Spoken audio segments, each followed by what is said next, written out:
Welcome, everyone, to the ICSS Sunday Morning Marxist Forum. My name is Alan Miller, and I'm a member of the Program Committee for ICSS Sunday Morning Sessions. We're based in Oakland, California, in the San Francisco Bay Area. Our weekly programs, however, are online via Zoom every Sunday morning at 10:30 a.m. Pacific Time. You can sign up at our website, icssmarks.org, to receive weekly email announcements for our Sunday sessions. Repression against the Palestinian Solidarity Movement is intensifying internationally. The attack on the Samadun Palestinian Prisoner Solidarity Network is one of the most significant examples of this. Our speaker today is Charlotte Cates, who is the international coordinator of the Samadun Palestinian Prisoner Solidarity Network, and who herself is currently being targeted. Charlotte will be telling us more about her case and the growing international resistance to the repression of the Palestinian Solidarity Movement. So with that, I'd like to welcome Charlotte, warmly welcome you to the Sunday Morning Marxist Forum. Thank you so much, and thank you to ICSS and the Sunday Morning Marxist Forum for the invitation to join you. And a particular thank you at this time for extending this invitation because, as you may know, the repression against Samadun Palestinian Prisoner Solidarity Network has escalated significantly in the past several weeks. And this, of course, is not only an attack on Samadun as an organization, but is an attack on the movement for justice and liberation in Palestine internationally, and of course, the growing mass movement that is fighting and struggling around the world to bring an end to Zionist genocide that we are currently seeing taking place in Gaza.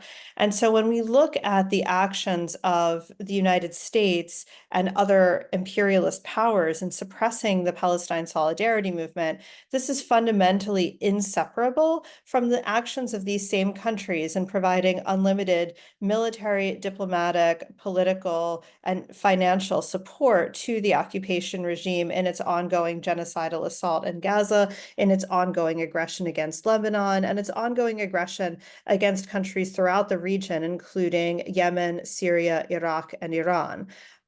This does it. I should say that to continue to invite me to speak with you today, to continue to invite Samadun to be a part of the program, despite the kinds of sanctions that are being levied by the United States government, by the Canadian government, and by other imperialist powers, is a testimony to your courage as an organization and as a project in making sure that attempts to silence voices that are labeled unacceptable by by the ruling class of U.S. imperialism are not accepted and instead are confronted. And that confrontation is so necessary at this time because what we are witnessing is a massive escalation in the use of state terror, not only against the people of the global South who are organizing, resisting, and fighting back against US imperialism and leading the battle in defense of humanity at this time, but also against the movements that are organizing domestically to challenge US imperialism, to confront it, and to throw a wrench into the war machine. So I wanted to begin today by just sharing a little bit about what Samadun Palestinian Prisoner Solidarity Network is and who the Palestinian prisoners are, because I think that that's an important background before we begin to talk about the repression. And it's also an important background because it sets the framework for the repression that we're facing. So when we talk about the arrests of thousands of students for participating in demonstrations against their universities, continuing to invest in corporations that are complicit in the ongoing genocide in Palestine, or when we speak about European countries issuing travel bans against Palestinian speakers, or when we speak about journalists in Britain's homes being invaded and their devices confiscated, This is part and parcel. It sits on the same continuum of repression that we see targeting the Palestinian people as a whole and targeting the Palestinian National Liberation Movement. So Samidoun Palestinian Prisoner Solidarity Network was founded in 2011 as a grassroots network of organizers and activists struggling for the liberation of Palestinian political prisoners as part and parcel of the liberation of Palestine from the river to the sea.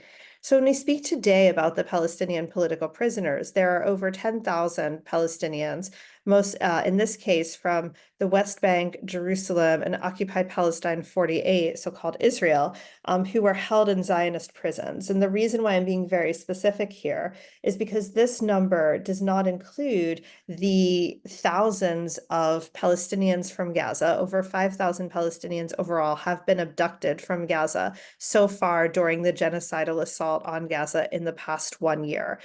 Palestinian prisoners from Gaza are in many ways subjected to even worse conditions than Palestinian prisoners are across the board. And across the board, Palestinian prisoners are subjected to horrible, inhumane conditions, systematic torture, denial of medical care, starvation, and assault as part and parcel of the entire process of interrogation, imprisonment, and attack by the Zionist regime.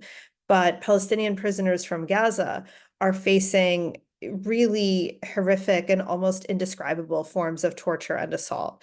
The Sde Timan concentration camp for Palestinians abducted from Gaza became an international scandal, particularly when Zionists rioted in the streets to protect their soldiers' right to rape Palestinians who were being held in the Sde Timan prison camp. Palestinians who are held from Gaza are routinely subjected to complete starvation, brutal beatings, physical and sexual assault, all kinds of stress positions. They're refused to allow to go to sleep. They're kept shackled 24 hours a day. It is an absolutely inhumane circumstance that's almost difficult to imagine, except it's taking place for thousands of Palestinians on a daily basis. And if any of you have seen the photographs from just the past several days of hundreds of Palestinian men being seized from Jabalia refugee camp in the north of Gaza, or abducted from Kamal Adwan Hospital under siege in Beit Lahia in northern Gaza, these pictures of hundreds of Palestinian men and teenage boys being forced to strip and marched off somewhere unknown and forcibly disappeared. This is the kind of torturous future that the occupation envisions for them. And this is the reality of what Palestinian prisoners are facing on a daily basis. And there are over 40% of Palestinians have spent some time in Israeli occupation prisons. This includes, women and men, children and elders, teachers and students, workers and farmers.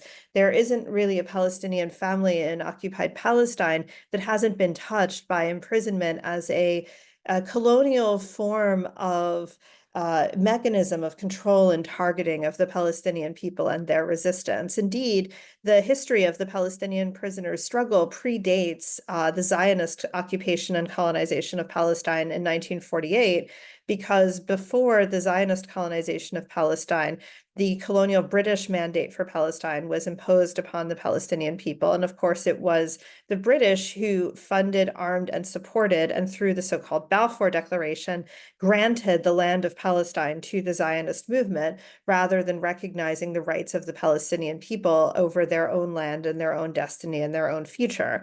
And so the British colonizers also used to imprison Palestinian freedom fighters, also used to explode their homes and blow them up and destroy them if they were arrested, also used to assassinate Palestinian strugglers in the streets or on the gallows, and also used to imprison strugglers for the liberation of Palestine systematically. And so indeed, some of the poetry and songs and stories, even legends, one might say, of the Palestinian prisoners movement come from the era of the British colonization of Palestine. And just like administrative detention, which is the use of imprisonment without charge or trial that's indefinitely renewable, which there are currently over 3,600 Palestinians held in administrative detention, was initially a British colonial mandate, so-called emergency law, that was, of course, enthusiastically adopted by the Zionist regime after 1948 in an attack upon the Palestinian people and has been used systematically ever since, in particular to target Palestinian community leaders, student leaders, women's leaders, union organizers, people who are organizing in their community and who are seen as leaders in the struggle against the occupation. Because that is the other side of the story of Palestinian prisoners. So when we speak about the situation of Palestinian prisoners, we are speaking about people who are subjected to wholly inhumane circumstances, people who are subjected to horrific forms of torture, people who are routinely subjected to medical neglect, people who are held behind bars, men and women who are barred from seeing their families, who are ripped away from their communities, children as young as 12 who are stolen from their homes in the middle of the night and who have dozens of occupation soldiers invade their homes, throw them in the back of a military jeep, beat them, and hold them in solitary confinement. So when we speak about Palestinian prisoners, we are speaking about those who are victims of the occupation. However, we are also speaking about leaders and organizers of the Palestinian resistance, people who are targeted because in one form or another, they resist the occupation. So this includes student leaders who organize events on their campus, and it also includes freedom fighters who take up arms for the liberation of Palestine. And this is one Palestinian prisoners movement. These cannot be separated from one another in terms of, a more worthy and deserving Palestinian prisoner, because fundamentally, when we speak about the Palestinian prisoners, we are speaking about those who are targeted because they are fighting an anti-colonial and anti-imperialist struggle. And that is an absolute right. So Palestinians have an absolute right to resist the occupation by any means necessary and to achieve their liberation. And so any form of occupation, court, or jail that seeks to imprison Palestinians or to kill them because they are exercising their rights is fundamentally unjust, and it should not exist, much as the occupation and the Zionist regime itself is unjust and should not exist. And why it is incumbent upon us, particularly those of us in the imperial core, which has always sustained, promoted, and indeed directed the Zionist project as an outpost of imperialism in the region, to stand for the liberation of Palestine from the river to the sea, and to stand with the Palestinian resistance and all of the forces of resistance in the region that are currently leading the struggle of humanity to fight for liberation and to fight against genocide.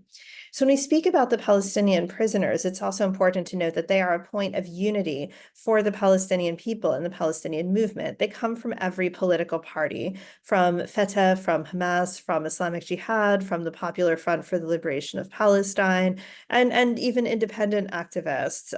Palestinian political prisoners they represent a true leadership of the Palestinian people, particularly those who are serving long sentences. People like Ahmed Sadat, like Marwan Barghouti, like Ibrahim Hamid, like Mahmoud al-Arda, Palestinian, like Khalid al-Jarrar, people who are recognized and known as principled Palestinians who, while coming from different political trends, represent an alternative to the path of collaboration that is represented by the so-called Palestinian Authority in Ramallah and the Oslo project of fundamentally attempting to liquidate the Palestinian cause and the Palestinian people by creating a subservient colonial authority to claim representation while in reality serving the interests of the occupation through so-called security coordination. The Palestinian political prisoners are also a key point of international solidarity, because when we speak about imprisonment as a colonial weapon of control, as a colonial mechanism that seeks to undermine and eradicate the resistance, this is the same tactic that is pursued by imperialist powers around the world, as well as by states that act in subservience to imperialism. So when we speak about the struggle for the liberation of Palestinian political prisoners, there is a natural solidarity with the struggle of Black liberation strugglers who are held in US prisons. There's a natural solidarity with Leonard Peltier and Indigenous activists who are imprisoned. There's a natural solidarity with the struggle of anti-imperialist political prisoners from Morocco to the Philippines to India to everywhere that people are struggling and confronting imperialism and are facing imprisonment, torture, and assassination because of that focus. So when we speak about the Palestinian political prisoners, we are speaking about those who are subjected to the most extreme form of torture, and the occupation does not want to see that questioned and does not want to see that challenged. And of course, neither does the US government, as it is the entity providing material support, billions of dollars in weaponry, and indeed military direction to the Zionist regime and its ongoing genocidal assault. And at the same time, the Palestinian political prisoners represent a true leadership of the Palestinian people alongside those who are engaged in the armed struggle for the liberation of Palestine. They represent the conscience of the Palestinian masses. And I should note here that, like the Palestinian resistance fighters as a whole, the Palestinian prisoners are overwhelmingly from the popular classes of Palestine, from the working class, from the peasantry, from the refugees, from those who are the ones who have always been giving their lives and struggling and on the front lines for the liberation of Palestine throughout the history of the Palestinian National Liberation Movement. And so Samidoun, as an organization, aims to publicize, promote, organize actions, demonstrations, direct actions, educational work, political work, in order to publicize and promote the role of the Palestinian political prisoners and work to achieve their liberation. We recognize that it's the Palestinian resistance that is on the front lines that by and large has achieved the liberation of Palestinian political prisoners through the one mechanism that has been made clear over the decades, over and over and over again, that is the one reliable mechanism for the liberation of Palestinian political prisoners, that is achieving a prisoner exchange through the capture of occupation soldiers and settlers and exchanging them for Palestinian political prisoners. That's been shown to be the one mechanism that routinely succeeds in liberating Palestinians held behind bars, particularly those with lengthy sentences, those who are leaders of the movement and who are recognized as such by the occupation that it does not wish to release. And so Samidoun was founded in 2011 in order to advance the internationalization of the Palestinian prisoner struggle, to build greater recognition that the Palestinian prisoners are not only leaders of the Palestinian cause locked behind bars, but they're also leaders of our international movement for social justice everywhere in the world, that the Zionist regime seeks to isolate them. It seeks to isolate them first and foremost from their communities, from their people, from their political movements. And the prisoners are incredibly creative in transforming the dungeons of the occupier into revolutionary schools for struggle and for liberation. But at the same time, we have a responsibility to fight back against that isolation by all means that we can. And so Samidoun aims to be an arm of the Palestinian prisoners movement on the international level and to do everything that we can to break that isolation that is imposed by the Zionist regime and to even virtually tear down the walls that surround the Palestinian political prisoners. So of course, given how many Palestinian political prisoners are imprisoned, particularly those serving long sentences, for their participation in the armed struggle for the liberation of Palestine, support for the Palestinian resistance and support for the Palestinian prisoners go hand in hand with one another. And I think it is clear to all, particularly after the past year, that a genocidal regime, which has always been a genocidal regime, it didn't become one on the 7th of October, 2023, cannot be confronted and cannot be defeated except through struggle by all means, including by armed struggle. And that it is that if we are going to stand for the liberation of Palestine and to stand against the actions of the imperialist powers in directing the colonization and genocide of Palestine, that means supporting and organizing in solidarity with those who are on the front lines doing the most to actually defend the Palestinian people against that genocidal regime.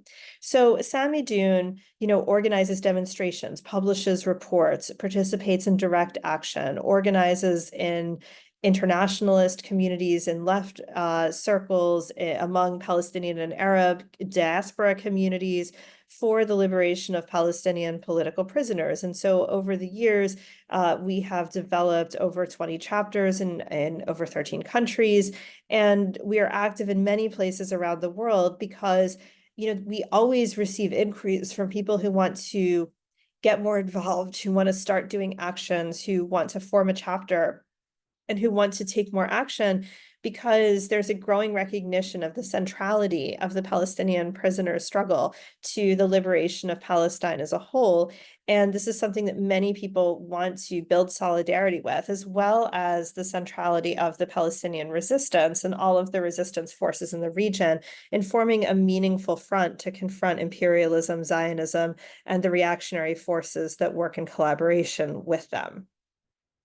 So when I've described what Samidoun is, I've described an organization that, with a clear political line, certainly, but participates in public political activity to popularize the struggle of the Palestinian cause, of course, hand in hand with many other organizations around the world. There are the movement for the liberation of Palestine, the Palestine Solidarity Movement, is larger than it has ever been. I mean, the fact is that for anyone who was unaware of the true nature of Zionism and imperialism, the genocide over the past year, the escalated genocide in Gaza, has certainly brought home that reality. And most people, most regular working class people, do not want to be a part of this genocidal system. They don't want to be a part of this genocidal regime. And so we see, thousands upon thousands, indeed millions of people taking to the streets around the world, including in the US and Britain and France and Germany, and the heart of the imperial core and the heart of the states that are, not just complicit in, but are arming, directing, and funding the genocide on multiple levels. Because there's an absolute outrage at watching the scenes of children being massacred, of watching mosques and churches and residential buildings and schools and hospitals be bombed and attacked and hit with, thousands of tons of weaponry provided by the United States, of seeing, parents holding their bloody children's bodies, of seeing doctors and intellectuals and municipal workers going to repair a water well being targeted for assassination, of seeing at least 53,000 martyrs in Gaza and multiple thousands of martyrs in Lebanon being targeted for defending their existence and their humanity in the face of a genocidal system that wishes to destroy it and eliminate them. That people don't want to be a part of that system. They want to see something different. And so the leadership of the Palestinian resistance is also prompting and developing a revolutionary upsurge around the world. And this is something that the imperialist powers and the Zionist regime want to do everything that they can to stop. So, one of the things that we've often said is that the 7th of October, 2023, or Al-Aqsa flood, it presented a reality in which it was now possible to envision, like quite practically, the military defeat of the Zionist regime by the Palestinian resistance, and the defeat of imperialism and the liberation of the region from imperialism by the forces of resistance in the region. And this is a future that the Zionist project and its imperialist funders and directors have found utterly unacceptable. And they're willing to do anything, including carrying out a genocide in Palestine, in order to attempt to make that future unimaginable once again. They're not succeeding in doing so. They are not succeeding in achieving their stated military goals. However, they are engaging in the most horrific of war crimes and crimes against humanity in a failing attempt to wipe from the future and wipe from the imagination of the world, and certainly from that of the Palestinian people, the Arab people, and the people of the region, the potential of a future of true self-determination and liberation, which is very much represented by Al-Aqsa flood, which is very much represented by the image of Yahya Sinwar fighting on the front lines of liberation until the end, of absolutely refusing to give up. And that is something that, so when we see the genocide taking place in Palestine and we see how far the US and its partners are willing to go in order to preserve imperialist domination, control, and hegemony, and the theft of the land, labor, and resources of the people of the region, then we should also ask the question, so how far are they willing to go domestically as well? Most recently, on the 15th of October, the US Treasury Department and the Canadian Ministry of Public Safety held a joint announcement in which the US Department of the Treasury, through its Office of Foreign Affairs Controller, OFAC, announced that Samidoun was being designated as a so-called specially designated global terrorist organization. And the Canadian Minister of Public Affairs, Dominic LeBlanc, said that Samidoun is being designated what's called a so-called terrorist entity in Canada. Now, it should be noted here that there's absolutely no allegation on the part of either of these states that we have engaged in the armed struggle for the liberation of Palestine, that we have participated in any activity other than public political activity, organizing demonstrations, protests, and actions. They've attempted to claim that we are a front for the Popular Front for the Liberation of Palestine on the basis of absolutely zero evidence and basically Zionist allegations on social media. But it's, fundamentally a form of this kind of attack that the Zionist regime and its imperialist partners continually use, which is wherever there's a force on the left, they accuse it of being a front for the Popular Front for the Liberation of Palestine. And whenever there's a force that's more active in organizing, say, Muslim communities, they accuse it of being a front for Hamas. And so this is a very common approach. And indeed, it's the approach that the Zionist regime itself used in 2021 when it labeled Samidoun a so-called terrorist organization. And of course, in 2021, this is the same year in which the Zionist regime later, in August of that year, labeled 3 Palestinian diaspora organizations in Europe as so-called terrorist organizations. And then in October of the same year, labeled 6 prominent human rights NGOs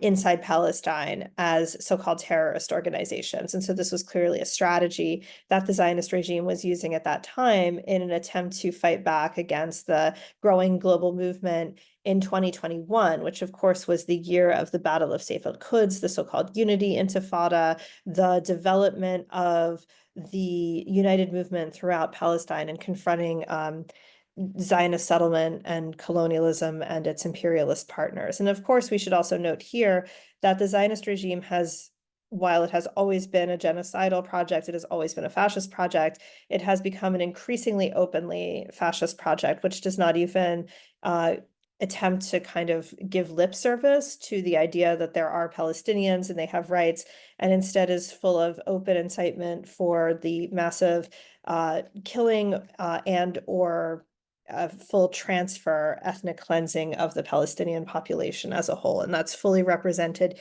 in the government of the Zionist regime. We hear it and see it on a daily basis from Netanyahu, not to mention Itamar Ben-Gvir, Bezalel Smotrich, and their other openly fascist partners.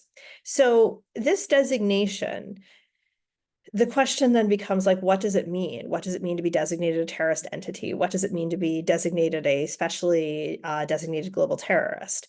Well, the main purpose of this kind of designation is to create the kind of fear and intimidation that divides the movement from itself and creates a silencing and chilling effect because of people being frightened, legitimately frightened about what future they will have, about whether this will affect their immigration applications, about whether they will be arrested and thrown in jail for marching in the streets, about whether their bank accounts will be frozen.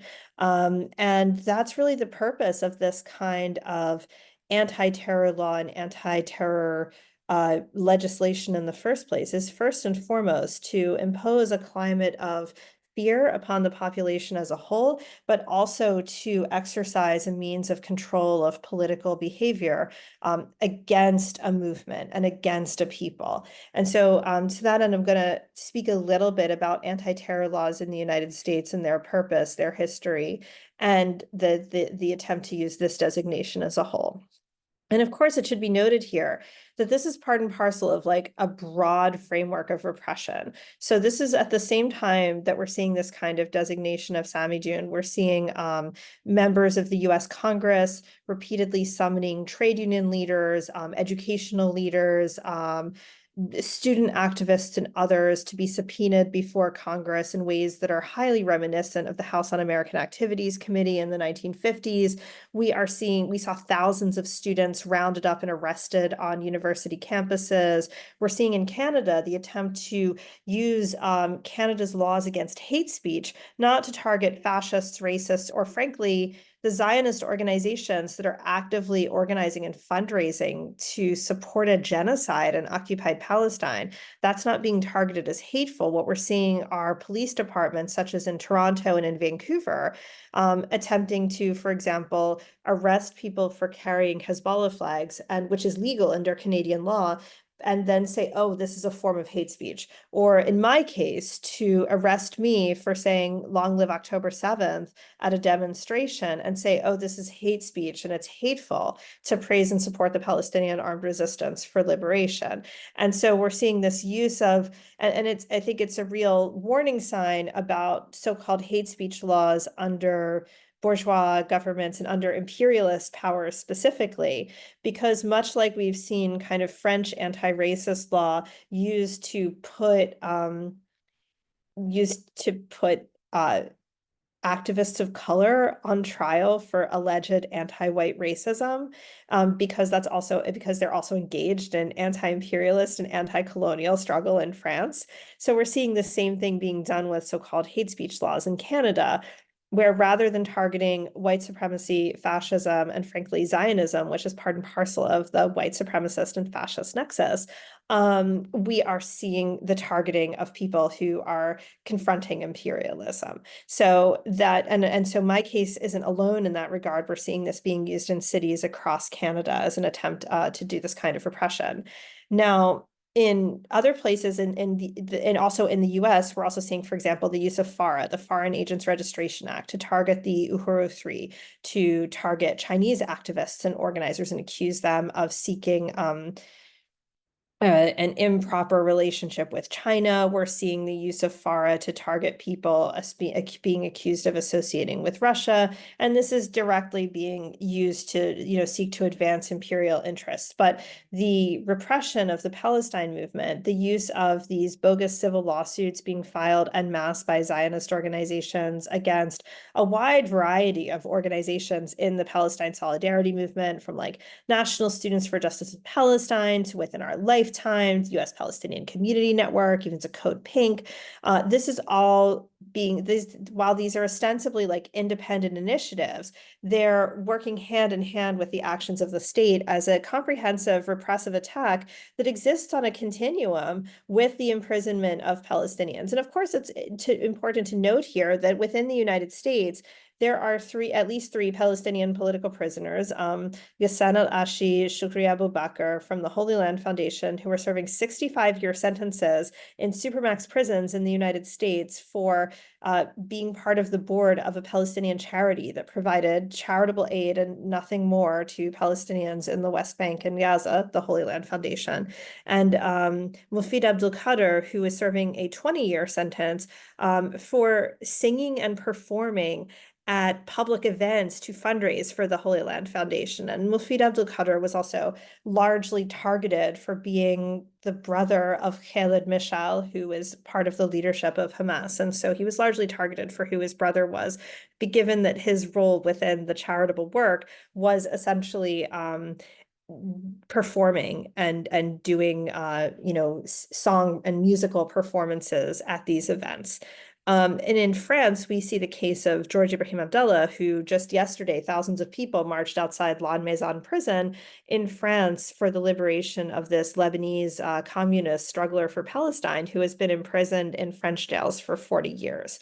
So there is this form of direct imprisonment, as well as widespread use of forms of repression to target the movement. And so now what we're seeing is, in the case of the Holy Land Foundation, they were accused of quote unquote material support for terrorism, and they held a criminal prosecution, which was full of the most outrageous violations of basic principles of justice, such as allowing an anonymous Mossad agent to testify against the men on trial and refusing to provide them with his name or any information about him, which happened in open court.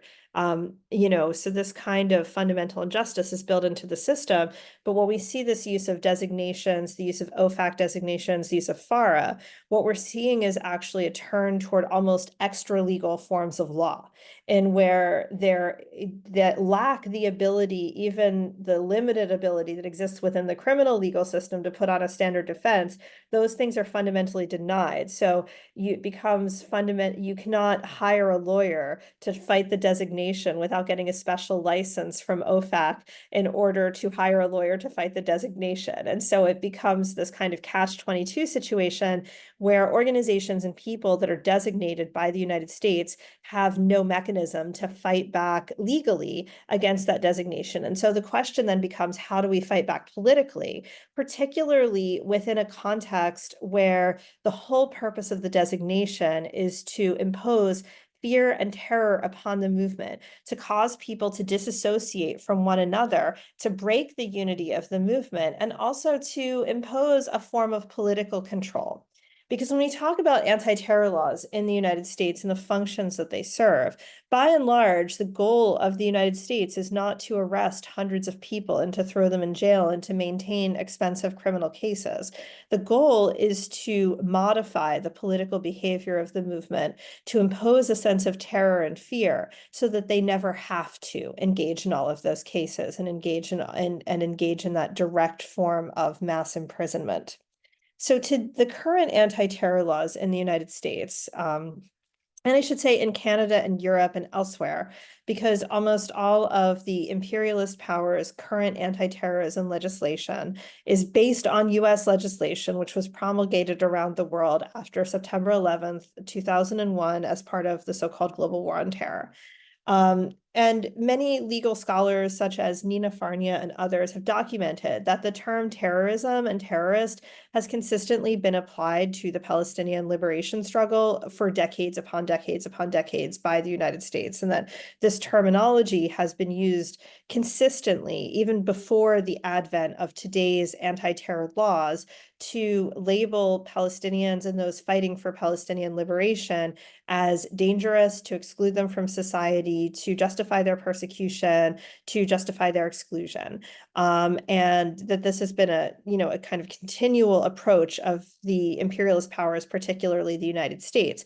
But the current version of anti-terror law that exists in the US, it was first developed in 1995, 1996, through the several executive orders that were issued by then President Bill Clinton, and the adoption of the so-called the Anti-Terrorism and Effective Death Penalty Act of 1996, the ADPA. And this legislation was actually passed in the wake of the Oklahoma City bombing.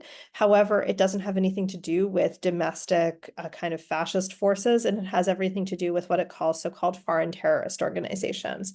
And this list of foreign terrorist organizations was based on an executive order that had been promulgated the year before by the Clinton administration. And this is important to note because this was the era of the Oslo Project in Palestine. So in 1993, we saw this image of Yitzhak Rabin and Yasser Arafat shaking hands on the front lawn, and this was of the White House, and this was promoted as if it was an image of peace in Palestine for the world, but it wasn't an image of peace in Palestine and the world. This was actually meant as an image of subjugation and of the liquidation of the Palestinian cause and the creation of a so-called Palestinian Authority that, rather than providing any self-determination, statehood, independence, or sovereignty for the Palestinian people, merely sought to create the false image of potential statehood to create kind of hope for a home for capital for a very small sector of the Palestinian capitalist class, but was based on the liquidation of the Palestinian cause as a liberation cause, of the rights of Palestinian refugees to return, of the rights of Palestinians to Jerusalem, of all of the fundamental rights of the Palestinian people. And so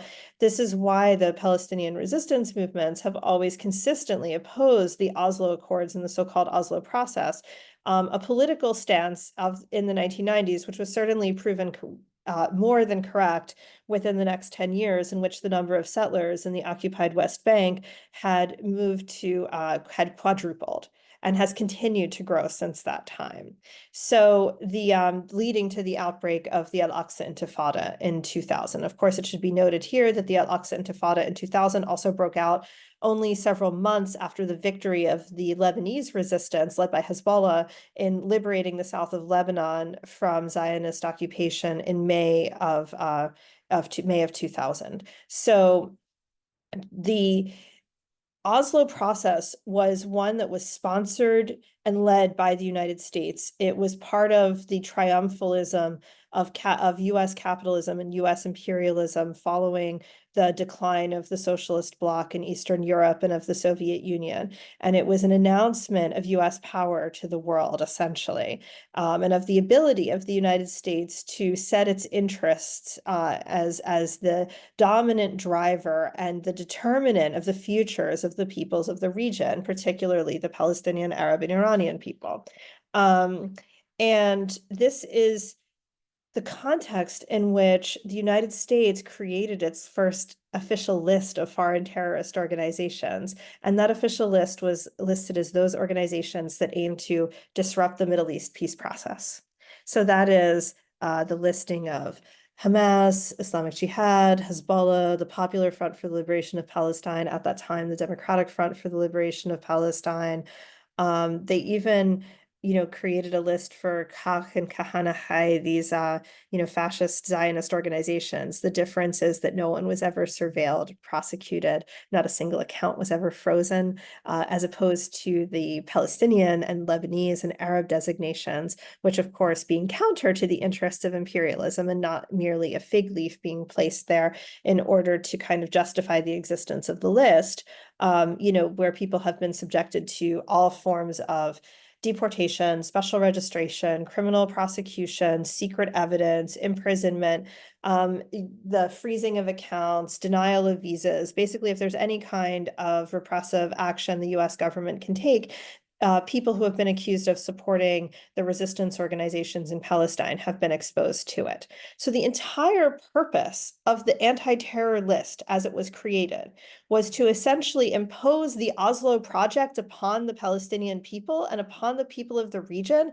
by criminalizing the resistance organizations and the political organizations that were standing against it and that were standing in opposition to it, by cutting them off from the Palestinian diaspora outside Palestine, by cutting these organizations off from their support base, because remembering that 70% of the Palestinian population were expelled in 1947 to 1948.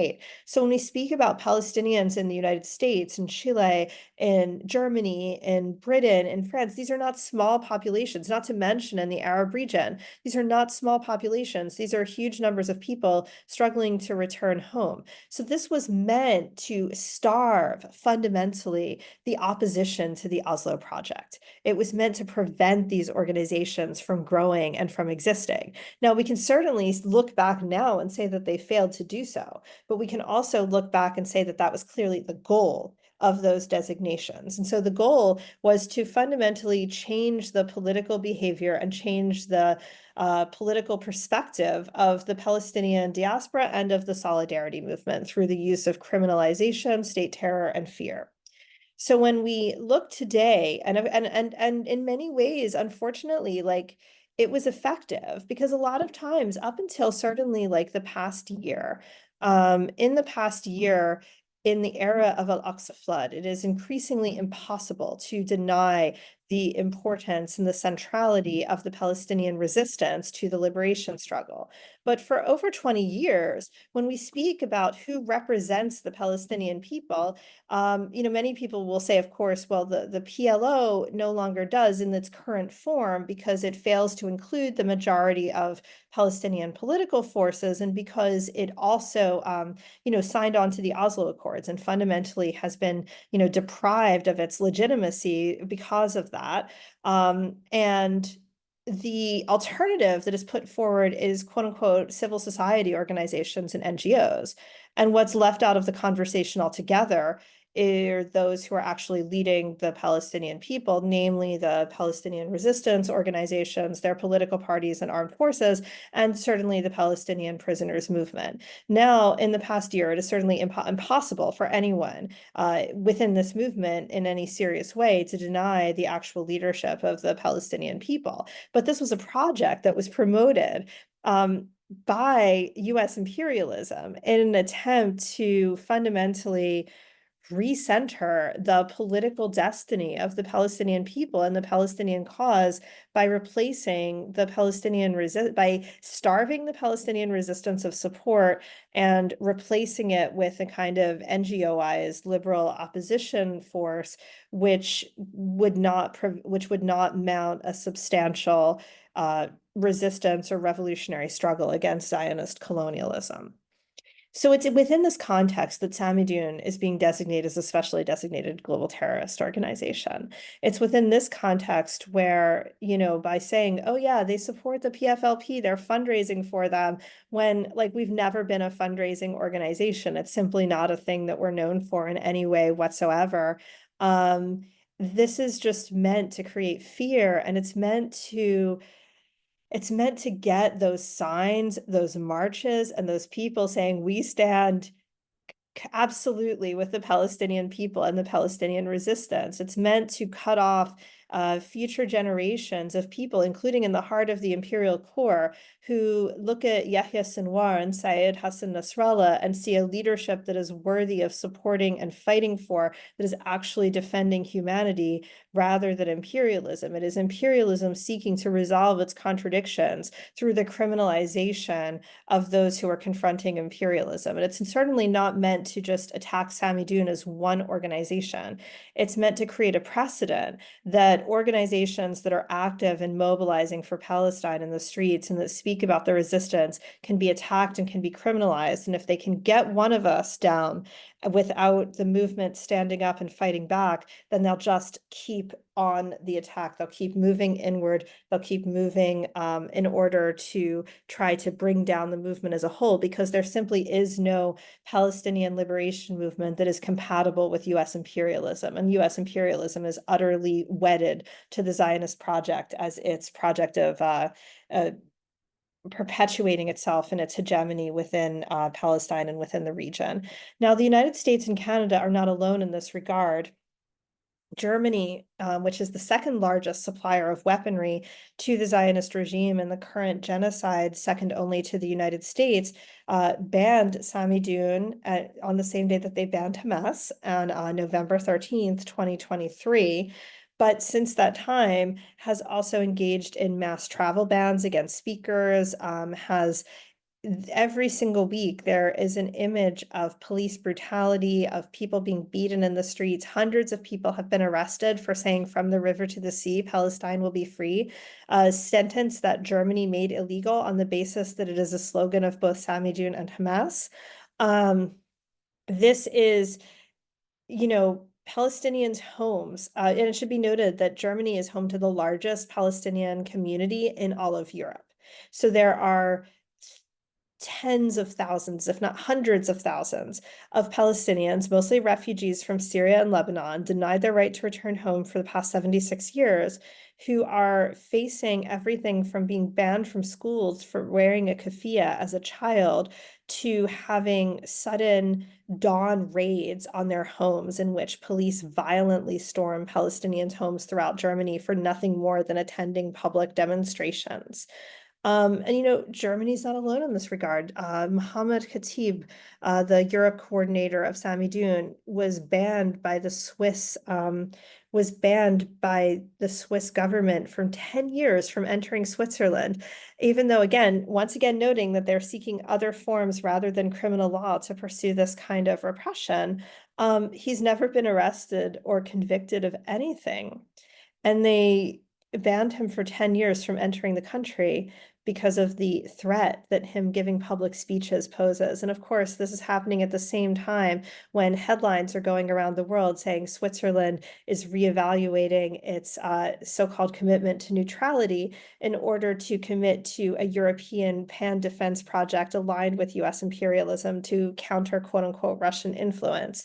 In the Netherlands, where a pro-fascist, extreme pro-Zionist government has recently come to power with the PVV, the largest party, which itself advocates for the use of Israeli-style administrative detention in the Netherlands, recently banned Mohammed from giving a speech at a university on Monday, banning him from entering the country for 2 years, again, on the basis of absolutely nothing other than seeking to prevent Dutch youth from hearing what a Palestinian activist has to say.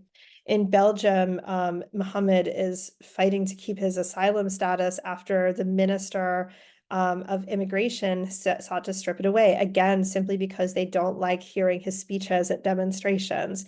In Spain, the coordinator of Samidoun and the president of Al Karama Palestinian Women's Association are being brought before the first session of a trial on the 29th of October because they were invited to speak in parliament, and they spoke about the heroic resistance of the Palestinian people, including on the 7th of October 2023 in Al-Aqsa flood, and refused to condemn the resistance and instead expressed a clear position in support and solidarity with the resistance, that now there's an attempt to criminalize them for doing that in the parliament. And so these are just a few examples of the kinds of repressive attacks that organizers for Palestine are facing around the world. In France, there are currently hundreds of people being charged or investigated by the police for quote unquote apology for terrorism, for speaking out about Palestinians' rights to defend themselves. Indeed, Emmanuel Macron's constitutional coup preventing the winners of the elections from forming a government was justified on the basis of the fact that members of the France Insoumise, Jean-Luc Mélenchon's political party, are facing these kinds of allegations and have expressed solidarity with Palestine, as much as we might find that solidarity to be limited or insufficient to meet the challenges of the day. And so, this kind of, and of course, in Britain, we've seen the raids on Essa Winstanley, on Richard Medhurst, on Sarah Wilkinson, that are clearly designed to both interfere with journalism and also impose an absolute chilling effect and fear. There are people who have been criminally convicted for going to a demonstration in Britain and wearing a little drawing of a guy with a paraglider, like the image of a Palestinian fighter from Al-Aqsa flood from the 7th of October. And that's been criminalized in and of itself. And so this speaks to a few different things. It speaks on the one hand to the commitment of the imperialist powers to this genocidal project in occupied Palestine. But it also speaks to the fear of these imperialist powers, of the potential strength when our movements and when our revolutionary movements in the imperial core truly unite with the Palestinian resistance, with the resistance forces in Lebanon, in Yemen, in Iraq, in Syria, in Iran, what we call the axis of resistance, when we unite with the resistance forces globally, that there is a real danger, not the kind of danger that they speak about of terrorism, but a danger of actually seeing a liberated future for humanity. And that is what they seek to prevent through all of these forms of repression, through engaging in tactics that seek to create fear, terror, disunity, among populations, among people, among movements. They want to forestall that future and prevent it from coming. But their desperation is also showing. It's quite clear, for example, that the Zionist regime has failed to achieve, despite all of the billions of dollars in US weaponry, despite all of the extensive intelligence support provided by the US and its imperialist partners, it has not succeeded in quote unquote eliminating Hamas. It is certainly not succeeding in quote unquote eliminating Hezbollah. It has not succeeded in the return of its prisoners of war that are held by the Palestinian resistance in Gaza, nor has it succeeded in returning its soldiers and settlers to the north of occupied Palestine, quite the contrary. And so they're failing to achieve their military goals. The one thing they are succeeding in doing is engaging in mass slaughter of the civilian population. And this moment, when we see this kind of repression, when we experience this kind of repression, when we are threatened with this kind of repression, the question then becomes, what do we do? How do we respond? And of course, one of the purposes of using these kinds of designations is to create fear so that like people won't speak to someone who is in Samidun, or people will be afraid of carrying a slogan or a sign that says victory to the resistance, or of honoring the memory of Yahya Sinwar or Syed Hassan Nasrallah or Ismail Haniyeh or Saleh al-Rouri or any of the martyrs of Palestine as heroes and symbols of an international movement for justice and liberation, so that people will, so that we will be, they want us to become an ineffective pressure group that relies on maybe, calling on people to vote for the Democrats and hoping for something better because somehow Trump will be worse and will be worse than a genocide. And that's the future that they want for our movement. They want to essentially cut off its revolutionary potential and redirect it toward towards seeking accommodation within imperialism.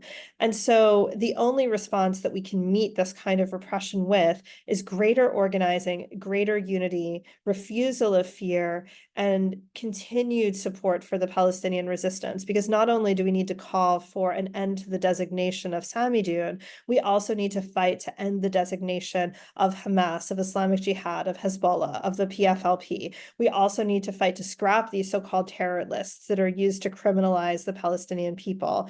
We need to think about how do we act effectively, not just to protest and to fill the streets in large numbers, but to effectively confront the war machine and shut it down, whether those are the examples provided by Palestine Action in Britain, which have successfully closed down 2 Elbit facilities in Britain, whether that is, the example that's provided through labor strikes and struggles that have successfully blocked boats of cargo to the Zionist regime in Oakland and elsewhere, or as we recently saw just last week in Greece, that we have a responsibility to those who are fighting on the front lines in the resistance to organize, to fight back, to continue to uphold the voices of the resistance, to orient ourselves toward the resistance forces in the region as leading anti-imperialist forces that are currently those on the front lines of the battle for humanity.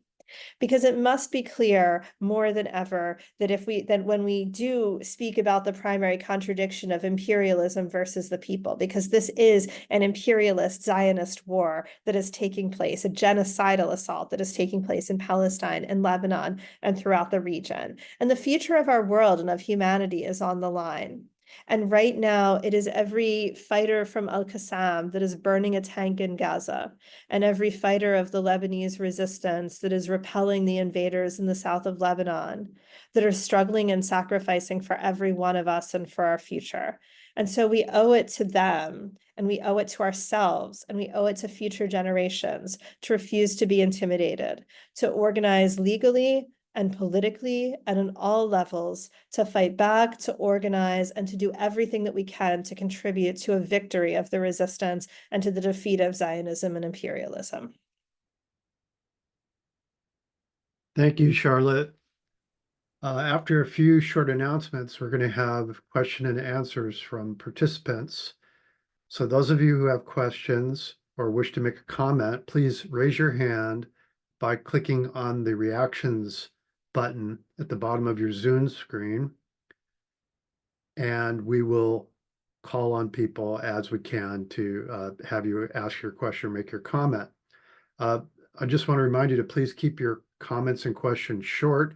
Ask one question at a time to allow everyone to participate, and to please show respect to other participants, the speaker, and the moderator of today's session. So with that, we also want to let you know that we have some upcoming programs coming up. Our next program next week is November 3rd, 2 weeks before the election, 10:30 a.m. Pacific time as usual. We're going to be continuing our discussion on the election and do a complete session on this. I will be presenting a talk titled The Great Unraveling, Imperial Decline in the 2024 Election.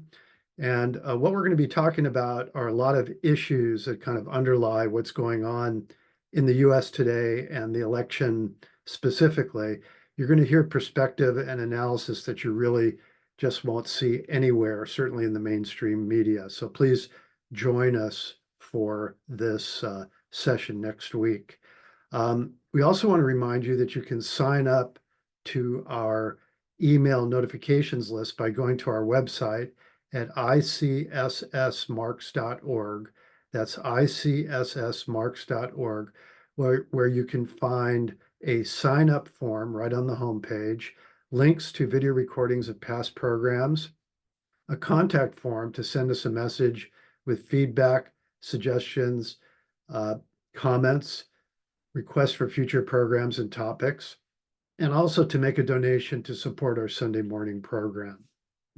So with that, what we're going to do is we're going to go over to Q&A from the audience. And I'm going to start off with Citizen One. If you would unmute yourself, please, and go ahead and ask your question.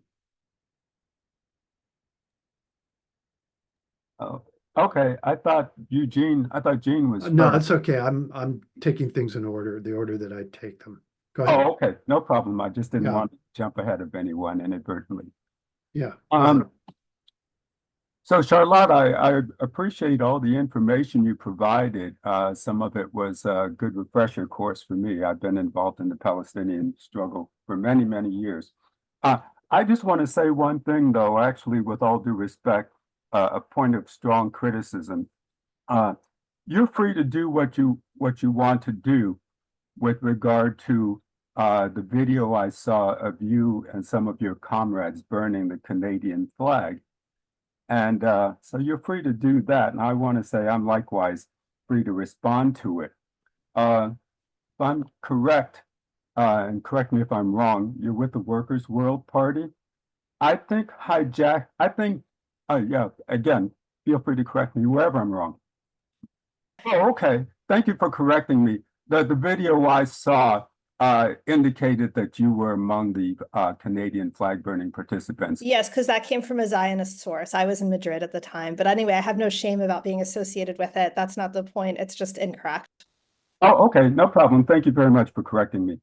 I think that burning a Canadian, or in this country, an American flag, is hijacking the message of the movement. And I think it directly associates Palestinians, like the flag burners, Canadian flag burners, where their heads were wrapped in keffiyehs. I think it directly associates Palestinians or keffiyehs with burning Canadian or American flags, which, you know, government could argue is treasonous. I would dare say, and anyone can correct me if I'm wrong here, no one here participating in this Zoom event would take out an American flag and burn it at a pro-Palestinian demonstration. And I guess for those who do, you know, what would you expect from the Canadian government, as though we don't have enough against us already? And, you know, that's apparently all Canada was talking about after that flag burning. And I think it puts actual Canadian Palestinians, not only, but especially those who are not Canadian born, at great legal and even physical risk. So, if I didn't say so, you know, I wonder if any of those flag burners were even Palestinians. There was a friend. That's 2 minutes. Go ahead. Try and wrap it up. Oh, thank you very much. Um, there was a friend of mine who I think is Canadian. It's been a long time since I've spoken with her. Wrote an excellent commentary about the Palestinian issue, and she ended her commentary with questioning the numbers of Holocaust victims. And I said, you as a writer can write whatever you want, but if you end your commentary with a debate over Holocaust numbers, that's all anyone's going to be talking about. Nobody's going to be talking about the rest of what you said, which was excellent. So not even Malcolm X or the Black Panthers burned the American flag. And I think when anyone does it, that's all they will make the discussion about. And I myself repudiate it, and I emailed Diana Butu and said that she repudiated. Let's go ahead. That's over 3 Thank minutes you. now. So Thank you. let's go ahead. Thank you. We're going to do one question at a time. Charlotte, do you wish to respond? Yeah, I do. First, let me just state one thing quite clearly. You are unaware of the legal status, the ethnicity, or the background of any person who participated in that action, and you're certainly not going to be finding out that information from me today, because that's something some people would really like to know, and they're not going to find that out. So, but secondly, just to state quite clearly, flag burning is a legal action in both the United States and Canada. This has been clearly proven over decades. There's no question about its legality.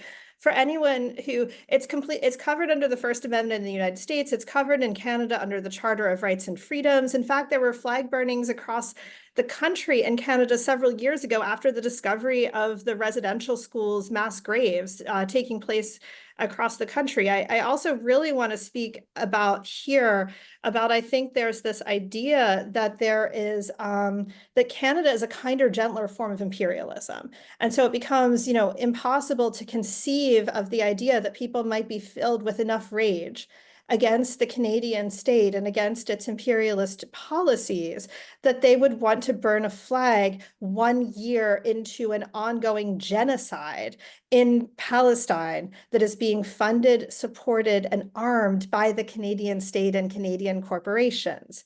Canada is not pursuing a kinder, gentler form of imperialism. Earlier on that day, on October 7th, which was the day of the protest in Vancouver in question, Melanie Joly, the foreign minister of Canada, basically issued a genocidal statement fully supporting the Zionist regime and its assault upon the Palestinian people in Gaza, pledging allegiance to the Zionist regime and its bringing the hostages home without a mention of the word Palestinian. So the fact is that Canada, when it has felt under significant pressure by people, it has, made these kind of wishy-washy statements implying that it supports some kind of an arms embargo when it does not. And its version of supporting a ceasefire is calling upon the Palestinian resistance to surrender. Canada is a key member of NATO. Canada is buying drones from Elbit Systems. Canada is part and parcel of the imperialist system, and its politics are fundamentally deeply dominated by the United States. The fact that some conservatives in Canada started a kerfluffle to the point that you're telling me that I was present when I wasn't even in the country because, conservatives were talking about it on the internet. To me, that really speaks to an idea that we must not let ourselves get hijacked. The hijacking here is happening by conservatives that if conservatives talk about something on the internet enough, then that should be now a priority for people on the left as well. And I think clearly it shouldn't be. So I think it clearly should not be a priority of people on the left to respond to conservatives. And I don't think there's anything wrong with people being outraged about the Canadian government, without people being outraged about the United States, and about recognizing the fact that Canada and the US are responsible for this genocide, are full partners in it, are killing Palestinians in the north of Gaza on a daily basis. We can't allow ourselves to become numb to the reality simply because it's been going on for a year already. We can't allow ourselves to become distanced from it. This is actually very dangerous to our movement. The fact is that, some people support burning a flag. Some people don't support burning a flag. That's a normal tactic to debate in the course of That's a normal tactic to debate in the course of struggle. That's a tactical discussion that we can have in the movement. This is not a key priority or a key debate issue, I don't think, for anybody. The fact is that pretty much, a few months ago in Toronto, there was a protest where a young guy who dresses like Spider-Man at the protest in Toronto climbs on famous buildings carrying a Palestinian flag, and they take pictures of him waving a Palestinian flag and waving. It is the most innocuous thing that could possibly happen at a protest against the genocide of millions of Palestinians and the slaughter of over 50,000 Palestinians. This became, for 2 weeks, the major news in Canada, because one of the hospitals that he climbed on, like just not even the hospital itself, it was just like the top of the parking building. Even though it's a public hospital owned by the Canadian government that's non-denominational, it was considered a historically Jewish hospital. So therefore, that was an anti-Semitic action. Engaging in a debate about whether it was appropriate for Spider-Man for Palestine to climb on the hospital building, that's hijacking the movement. That's allowing ourselves to get distracted. The same thing with talking about flag burning. The debate that we have should be internal about this, and we're welcome to have discussions about whether or not people think this is the right way to engage a struggle or not the right way to engage a struggle tactically. But I will say that there is a strong tactical argument for burning a flag, and that tactical argument is this. It's demonstrating to the Canadian government that there are a significant number of people in the country who are angry enough at the Canadian government to reach the point of burning flags because nothing is being done to stop the genocide. And so that is actually a strategic and tactical approach. It is not simply a matter of emotion and anger. It is also a matter of demonstrating that there is a high enough level of anger that people are ready to take more militant action. And that demonstration is in and of itself a form of pressure. And it is because it is recognized as a form of pressure that there was this kind of response. By and large, the vast majority, unfortunately, however, the vast majority of Canadians had no opinion about this whatsoever, because this was something that was being debated in two circles, Zionists and far-right Canadian nationalists, and people who support the Palestinian cause, and not really something that was of, high levels of interest to the vast majority of people who are more concerned about inflation, jobs, the fact that people feel basically financially insecure to a major degree across Canada, et cetera. And so actually, let me go ahead and we've got a bunch of people with their hands up. Roger Harris, you're next, followed by Jean. So Roger, please unmute and ask your question. Okay, thank you, Charlotte. It was an incredibly good presentation, and thank you for the incredibly important work that you do. I have a question about what's happening in the larger West Asia theater, but I'm going to wait till this first round of questions go through and ask that larger question, because I have a more important question, and that is what's happening right now within the pro-Palestinian movement. And with the attacks on Samadoun, I know of two organizations that had a chilling effect on them. And that was the genius of the imperialists. And when I say imperialist, I mean imperialist/Zionist. I agree with my president in that case that there was no daylight between the Zionists and between the U.S. imperialists. And in that respect, Joe Biden is absolutely correct about what's happening in West Asia. But my question has to do with the chilling effect, the genius of calling terrorists the people who are victims of terror, and to create the fear of being labeled a terror.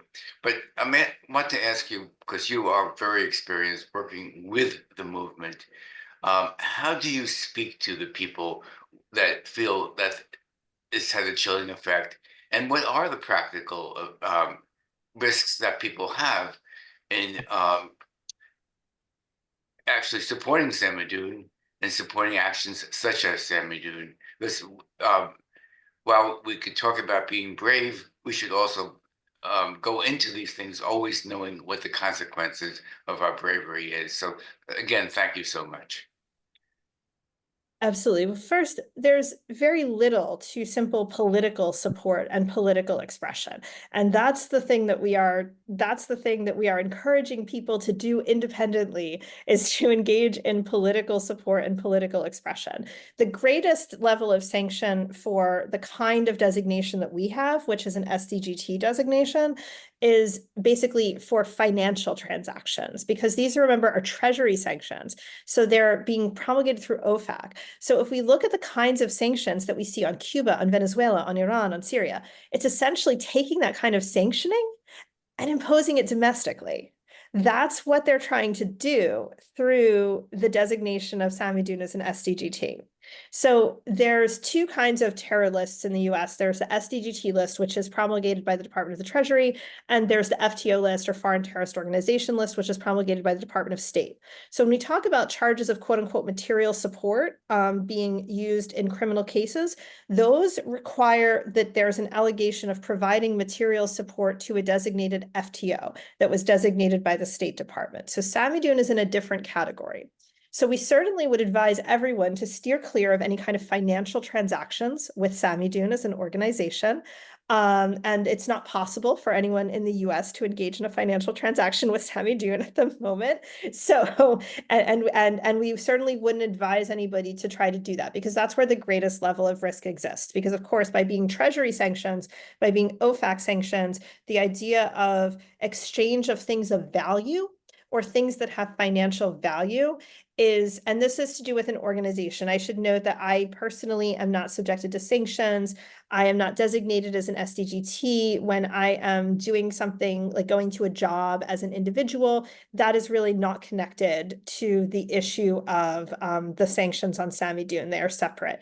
My husband, I should note, who's also a Palestinian activist in his own right, Khaled Barakat, was personally sanctioned by the US Department of the Treasury in the recent action. And so he is affected by this differently than I am, because he was personally targeted. And there's been a series of these kinds of targetings of people who are prominent leaders in the Palestinian diaspora. Like just 1 week before, on the 7th of October, OFAC announced 3 more personal designations and 1 more organizational designation. In those cases, if it was of people in Europe, Majid Al-Zir, Mohammed Hanoun, and Adel Doghman, and of a charitable organization that is existing in Italy to support Palestine that does charitable work. These are basically, the most important thing is to keep a political relationship, not a financial relationship, and not an exchange of things of value. I mean, in terms of other forms of donations, there are things that we could do too, but I'm speaking about it from like the legal perspective, that you know, in terms of the way to protect yourself, the best way to protect yourself is to not engage in any financial transactions. The best way to and to make your own decisions about the kinds of advocacy that you're going to do on this issue. So you're not being directed by Samidun about what you're going to say about this topic. You're making that decision independently and of your own accord, because you are opposed to what the United States is doing and you're opposed to what Canada is doing. Much the same way that we've been consistently calling for an end to the designation of resistance organizations on this list for years. And this isn't because any organization on the list is telling us to do that. This is because we believe and have a fundamental commitment to fighting the so-called terrorist list as a mechanism of repression against the movement. So, I mean, the best thing that people can do to protect themselves is to steer clear of financial transactions with the organization, steer clear of like offering things of value. Like, for example, you know, just like you wouldn't donate money, don't donate valuable art to the organization. Like those could still be considered a violation of sanctions. But that's quite different than engaging in a political discussion, engaging in a political conversation, interviewing people who have been associated with the organization, conversing with people. So it's very similar to the way that we look at the sanctions regimes in Cuba, Venezuela, Iran, Syria, and how we have to deal with them in order to stand with people that are subjected to sanctions without having people risk just a bunch of OFAC prosecutions in the United States. But the main thing that at least I would urge people to do is, regardless of how you interact or don't interact with Samadune, the issue is really about the political positions that are being taken. The issue is, are we going to stop speaking about the resistance? Are we going to stop speaking about the prisoners? Are we going to stop speaking about the use of the terrorist list as a tool of repression against the liberation movement? So no one has to do this by working together with Samadune. These things have to be done because they're a political imperative for the movement as a whole. And that's something that we would encourage people to independently do of their own accord, and because they share that conviction. But in general, like, there are mere moral support and advocacy that is independent in nature and isn't being directed upon you by an organization. This even includes at the FTO level, like Hamas, Hezbollah, the PFLP, Islamic Jihad, etc. You're like, people independently carrying a Hezbollah flag at a demonstration is not providing material support under the law. People speaking about how the terrorist law list is unjust is not a violation of the law. People saying, hey, we need to share this information is not a violation of the law. Where we come into the worst part of the legal thing is basically, this is an attempt to, as they say, starve terrorism. It's just that their definition of terrorism is anything that supports liberation, and and not an ongoing genocide against the Palestinian people. Of course, like, there's more detailed legal advice that could be given about any particular situation, but by and large, pure contact, political discussion, etc., is what's not covered. And the more there is something of value or of material, the more it's covered, even though material support is for FTOs, and essentially groups like Samadune are subjected to a form of treasury sanctions. It's basically like a lower level of designation. And it relies on, once again, this idea that it's very difficult to challenge because you have to get an OFAC waiver in order for a lawyer to actually fight it in court. So you need to ask the government for permission to fight the government. And Jean, we yeah. actually have quite a few people. Sorry. You're next, followed by Richard Wright. And I want to encourage people to raise your hand. Go down to the reactions button, raise your hand if you have questions. Great opportunity here to get your questions answered, to find out more. So, Jean, please go ahead, followed by Richard. Okay, Charlotte, thanks so much for being with us today. And I really appreciate, this is really an unpleasant topic, but you're deeply involved with it. I really appreciate that. And thanks so much for your effort. I'm a member and I'm a president of the East Bay chapter of Veterans for Peace. And we have a statement on the topic, which I would like to read and get your reaction to. It's 104 words. Veterans for Peace is an educational and humanitarian organization dedicated to the abolishment of war. As part of our mission, we seek to restrain our government from intervening overtly and covertly in the internal affairs of other nations. We understand that the United States has supported Israel's expansionist and apartheid regime with over $150 billion, providing Israel with unlimited weaponry and diplomatic cover to expand its settlements and occupation of Palestinian territory. We call for an immediate ceasefire, an end to all military support, financial and diplomatic support for Israel, and humanitarian aid for the Palestinian and Israeli victims of this war. And part of what we want to add to that, which I would like to get your opinion on, is the issue of a two-state solution. Is that a solution that you would endorse, and what do you think of it? So that's my question, and thank you again. So obviously it's not to me or to Sami Doon to determine the future of the Palestinian struggle. At the same time, I think there's nothing to say about the two-state solution except that it's apartheid as a solution. It's saying that the theft of at least 55 to 78% of Palestinian land should be permanent. And all of the and so the it is our responsibility, in my opinion, as people who are in the imperial core, to say that we stand with the liberation of Palestine from the river to the sea, because that should be our basis of understanding that we are totally for the liberation of Palestine. Then, however the liberation movement works to, say, liberate the West Bank, to whether they're liberating Palestine in stages, that's for the liberation movement to decide. But when we start calling for a two-state solution, what we're actually doing is placing a ceiling on the top of the liberation movement. And that's something we should avoid doing. We should always support the maximum program, which is the full liberation of Palestine from the river to the sea, because that's our responsibility in the imperial core, is to challenge and to fight back against every bit of theft of Palestinian land, because that's speaking about justice and that's speaking about liberation.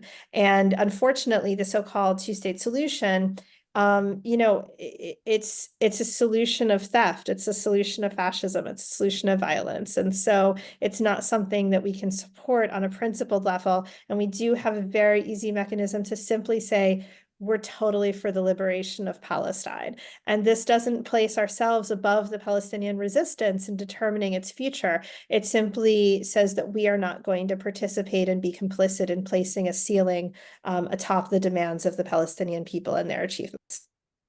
Thank you, and we will take your remarks seriously and discuss this at our next meeting. Thank you, so- Eugene.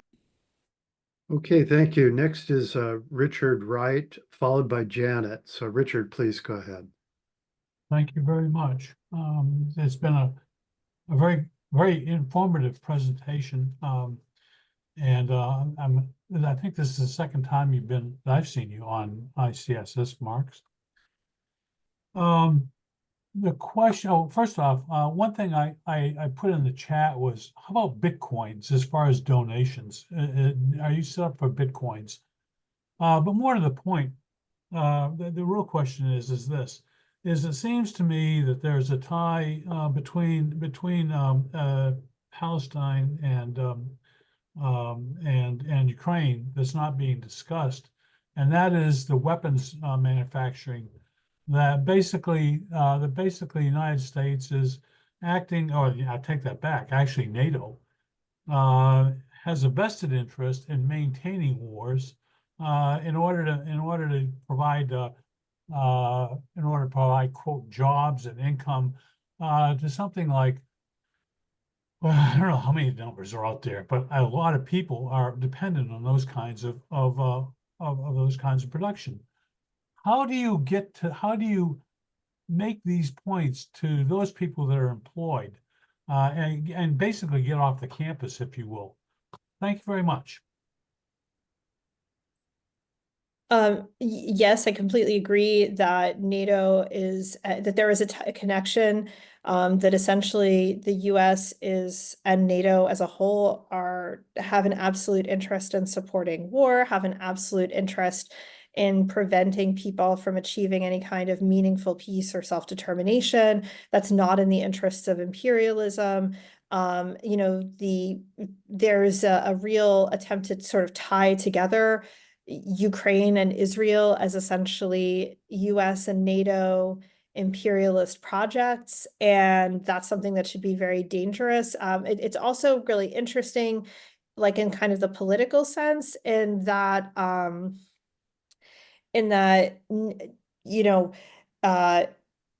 Ukraine is being a site of the rehabilitation of kind of open fascists and neo-Nazis, because there's this history of anti-communist and kind of anti-Russian Nazi forces in Ukraine.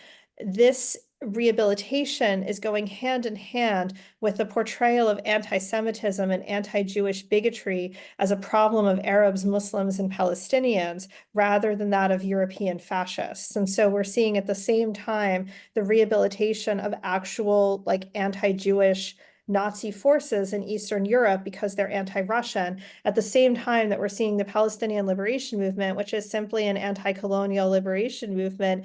And, Palestinians did not get to choose the religion of their colonizers. They simply have colonizers that they have to fight for liberation, is being created as like the danger of anti-Semitism. So we have like German, of course, politicians who are super pushing NATO and super pushing the imperial advancement of Germany as a partner of the United States and US empire, who are talking about the danger of anti-Semitism and as an imported risk to Germany, and that importation is being done by Arabs and Muslims and Palestinians, whereas Germans and Ukrainians are free of anti-Semitism and free of anti-Jewish bigotry. And this is kind of an ideological mechanism that is being used to kind of further that alliance between Israel and Ukraine, between imperialism and Zionism, to the benefit of US weapons corporations, to NATO, and to imperialists at the expense of the people of all of these regions and of the world.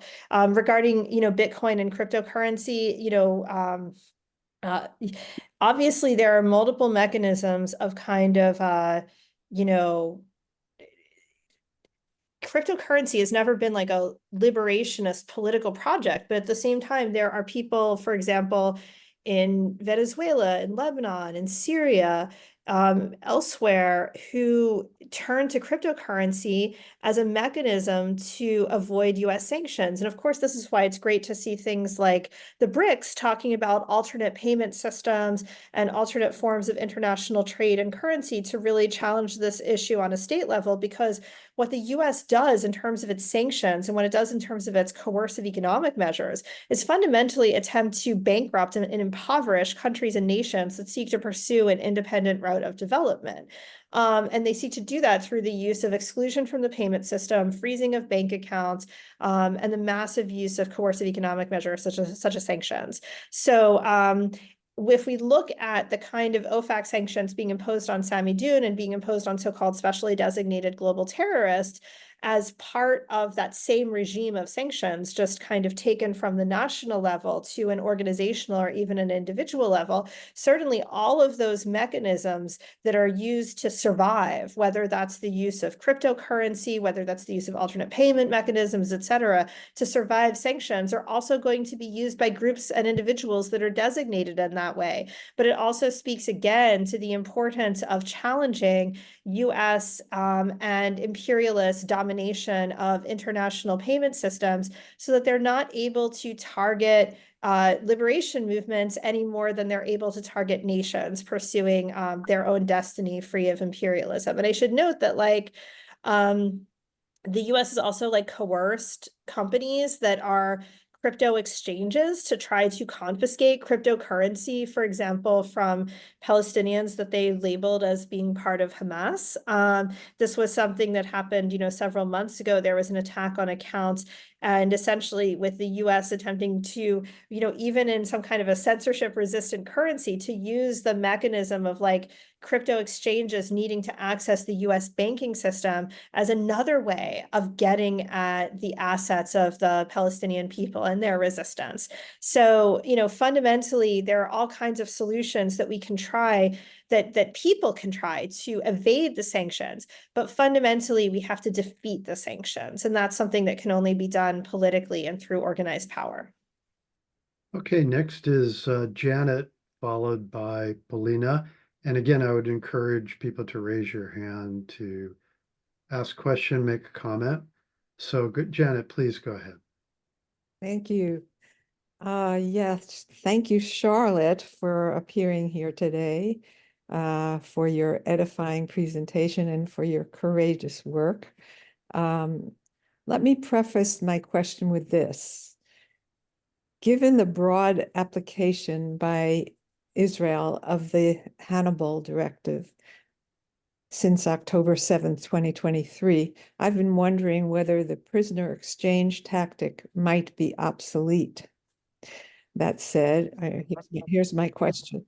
I'm under the assumption that Palestinian families prepare their children, perhaps even in infanthood, for what might happen to them to their family members and other Palestinians, like being abducted, shot at, assaulted, arrested, imprisoned, tortured, killed, etc., by the IDF or settlers on the order of Black American families preparing their children for being targeted by the police. Do you know what the preparation I described looks like in the Palestinian community? Or is that something that Palestinians wouldn't want to be publicized? First, thank you. That's a very apt comparison, what you just described in terms of the similarity to Black families preparing children for being harassed by the police. I mean, the fact is that growing up in Palestine on a daily basis, children from the youngest ages are encountering soldiers, are encountering settlers, are witnessing it, are seeing their own older brothers and sisters, or if not their mothers and fathers, their aunts and uncles and cousins, getting abducted by the occupation. When 40% of Palestinian men have spent some time in prison, that is such a huge percentage of the population that there aren't families where people don't have a connection to someone who has experienced this personally. The level of settler violence and settler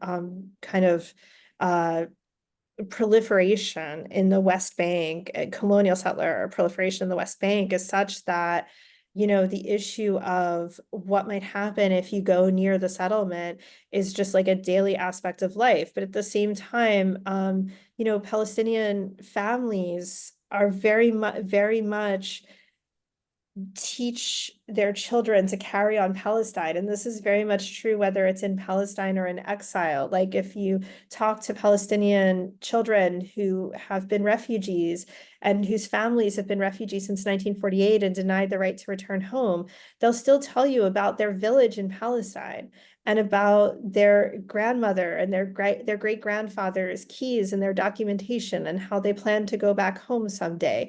Palestinian families take very seriously the responsibility to ensure that Palestine won't die or be liquidated, that slogan that the old will die and the young will soon forget will never come true and will never be able to erase the future of Palestine. In a lot of ways, this is what we talk about when we speak about the idea of the popular cradle of the resistance, which is something that Palestinians frequently speak about to describe the mass base and the mass level of support that the resistance has. This isn't about like affiliation necessarily to a political organization or to a particular movement, but it's about the fact that the Palestinian people love and sustain those who fight for their liberation and provide them with everything that's necessary in order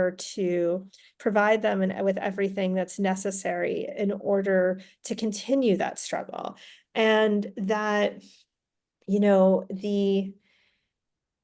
there is a depth of connectedness to the land, of cultural knowledge, of the transmission of simply stories, of family stories, of grandfathers and grandmothers telling their stories of their lands, of the struggle for liberation, of previous generations, that the occupation has been utterly unable to destroy in Palestinian society, and that this is taking place in families. And this is also, this is part of education. This is taking place in schools. This is one reason why we're seeing this assault on Palestinian education in Gaza and the targeting of teachers in particular, the targeting of schools, the targeting of UNRWA, the labeling of UNRWA as a terrorist organization, and all of this nonsense that the Zionist regime is doing. This is all a futile attempt to simply try to prevent people from passing on Indigenous knowledge and history and memory that continues into engagement and that continues into political participation. I mean, Palestinians want to protect their children. They want a future where their children get to grow up and live and thrive in freedom. And the fact that right now Palestinians have to fight and have to struggle and have to take up arms in order to make that future a reality, this is a brave and heroic reality, but it's not one that should exist, and it's not one that has to exist. And it's only continuing to exist because the US and its imperialist partners continue to provide the Zionist regime with a nearly unlimited amount of, billions of dollars in weaponry, as Roger, I believe it was saying, in the words of Biden, there's no daylight. This is the cause, and this is why there's this kind of domestic repression that's taking place now, because they don't want us to stop that here. Thank you again for your comments and for your insightful remarks. Okay, next is Polina. And again, I would ask people, if you have any questions, raise your hand. Go ahead, Polina. Thank you. Thank you, Charlotte, for an excellent presentation. I have a geopolitical question. So the BRICS bloc of nations just met in Kazan, Russia, and they issued a declaration in which they, interestingly, actually refer to the occupied Palestinian territories. They call out Israel for its attacks on Gaza and Lebanon. I'm wondering whether Russia, being the successor of the Soviet Union, one of the nations that signed in 1948 for the creation of the entity, whether they should be doing more. Is what they're doing enough, in your opinion? Russia, China, powerful countries. Thank you for the question. Certainly it is a lot better than what the United States and its partners are doing. But can I say that I'm, fully satisfied and happy? No, because we need more, right? Like, there's a genocide taking place. And really, the nations that have stepped up to stop the genocide are Yemen, the Lebanese resistance, Iran, Iraq, and Syria. And now, it's not that Russia and China are not playing a negative role. They're not enemies of the Palestinian people. They're, not allowing the US to do whatever it wants in the United Nations. They're not, they're providing mechanisms of, some levels of support and defense, certainly for Syria and for Iran. There are meaningful military alliances. There's also meaningful development of alternative mechanisms of trade and payment. There's also alternative mechanisms of trade and payment that are used that help to sustain countries and movements that are targeted by sanctions. When China invited the Palestinian factions, the liberation movements, to participate in a meeting, this was also important in internationalizing the public recognition of the Palestinian resistance forces, not only of the Palestinian Authority, but of Hamas, Islamic Jihad, the PFLP, etc., all of whom participated in those delegations. Just last week, Musa Abu Marzouk, representing Hamas, was in Russia. These are all important developments that can't be dismissed or simply held out of hand. But at the same time, do we want more? Yes, of course we want more. Of course we need more. We want to see, China and Russia cut off trade with the Zionist entity. We want to see, and we know that Russia and China have their own national interests and are also concerned about preventing further war with the United States. This is fully understandable. But we think that things like cutting off trade with the Zionist regime would be a direct mechanism that would be quite non-military in nature, but would also help to deprive the Zionist entity of its kind of level of economic and material support that enables it to continue its ongoing genocide. Because part of continuing that genocide is the idea that the so-called Israeli citizens get to enjoy a Western standard of life, an imperialist standard of life.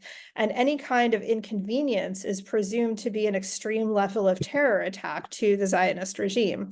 So this is you know, this is something that a greater level of economic boycott would be tremendously effective in helping to break the kind of popular fascist basis for the continuing genocide. And so that would be an important mechanism to use. I mean, certainly, like, look, I want to advocate for Russia and China to arm the Palestinian resistance, because that's something that the fact is that, you know, the battles in Gaza are being fought with weaponry that, by and large, while there's been a great deal, of course, knowledge transfer from Iran and elsewhere to the Palestinian resistance, the resistance, due to like the siege on Gaza, has been forced to like develop all of its own indigenous weapons manufacturing basically underground as part of the tunnel system in Gaza. So the fact is that if the Palestinian resistance had even close to the level of armament that the Zionist regime has, we would not be seeing this situation. Every single time the resistance fighters come into contact on the ground with the occupation forces, they're able to defeat them unless they call in an airstrike or a tank shell. And this is what we see time and time again, even in the case of the martyrdom of Yahya Sinwar. You know, he, until his last breath, was throwing grenades at the occupation soldiers. He was throwing a stick at a drone, and they were so scared to enter the house where he was fighting back, even after one of his hands had been essentially like destroyed by the attack, that they called in like an artillery assault on the house and fired a tank shell in order to get him. Like the level, these are fighters that are going up with their bare hands and placing explosives on tanks and destroying them. If there were air defenses, if the Palestinian people had air defenses, and even if the Lebanese resistance had more effective air defenses, this situation would be over, and it would have been over a long time ago. So Russia and China can and should do more at the same time that they are friendly forces to the Palestinian people, because this is a matter of genocide, and it's really time for urgent action. Okay, next is Roger. Please go ahead, Roger. Yeah. Again, thank you, Charlotte. And I have a sort of follow-up question to this last question about the geopolitical situation and the role of the resistance now in the other Arab and Muslim countries, their relationship to the leadership of those countries, and in particular, the issue of the Abraham Accords, which was aimed to normalize the relationship between the Zionist and its neighbors, and there's indications now that maybe that might be revived. So if you could address those issues, I'd appreciate that.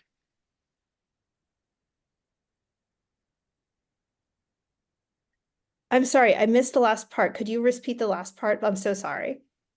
So